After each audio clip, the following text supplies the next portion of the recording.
d'Abna, Abna est la plus jolie des filles de toute sa communauté. Certains l'appellent Chouchou et d'autres Sweetie Baby. Quand Abna rit, les étoiles scintillent. Certains même l'appellent la star. Et il y en a d'autres qui l'appellent Black Star. Abna est noire, très noire, surnommée Or Noir, ou encore la précieuse. Sa beauté attire les gens des villages voisins. Ils viennent pour contempler sa beauté sans pouvoir la prendre comme épouse. Eh bien, comme toute belle fille, elle peut insulter du matin jusqu'au soir sans se fatiguer. Elle peut parler des gens, se moquer des gens. Abna, respecte-toi. Si tu ne sais pas parler des gens, ta langue qui est viande coupera un jour ta tête qui est os.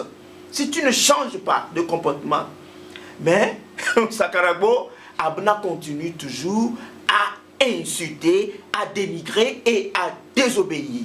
Un jeune homme du nom de Assanti, le premier regard posé sur Abna, coup de foudre.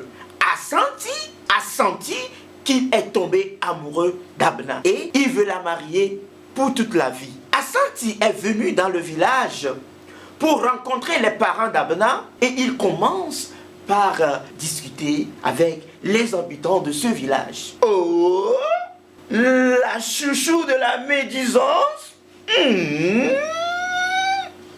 la Sweetie Baby mal polie, oh, la star de la médisance, de par les dires des uns et des autres, Assanti apprend sur le comportement d'Abna. Il est découragé. Abna pensait que son heure de gloire a sonné pour avoir mari.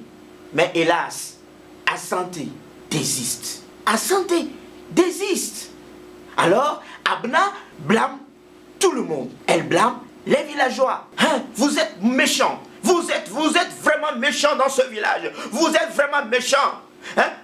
Vous êtes vraiment méchants. Votre sorcellerie est très puissante. Elle dépasse le mont Kilimandjaro. Utilisez-la.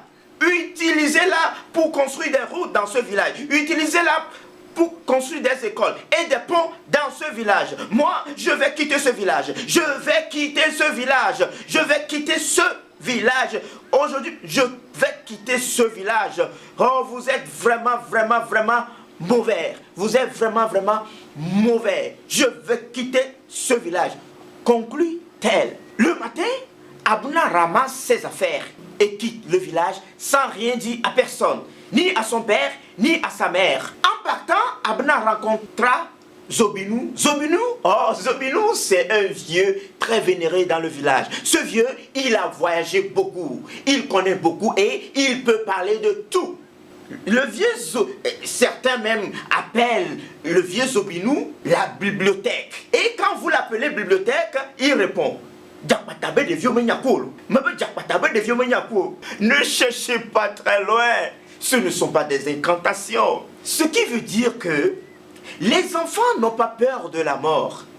S'ils avaient peur de la mort, ils ne viendraient pas proches de la vipère.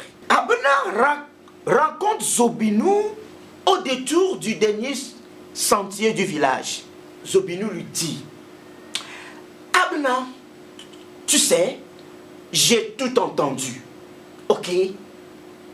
Mais le problème, ce ne sont pas les autres. Le problème, c'est toi-même, Abna. Retourne au village, fais la paix avec les autres et tu verras. Mais tu as toutes les potentialités nécessaires. Tu as tout ce qu'il faut pour atteindre le bonheur. Depuis ce jour, Abna a compris que le vrai bonheur ne vient pas de l'extérieur, mais de l'intérieur. Et que les valeurs morales ouvrent la porte du bonheur. Sakarabo Toya. Sakarabo Toya.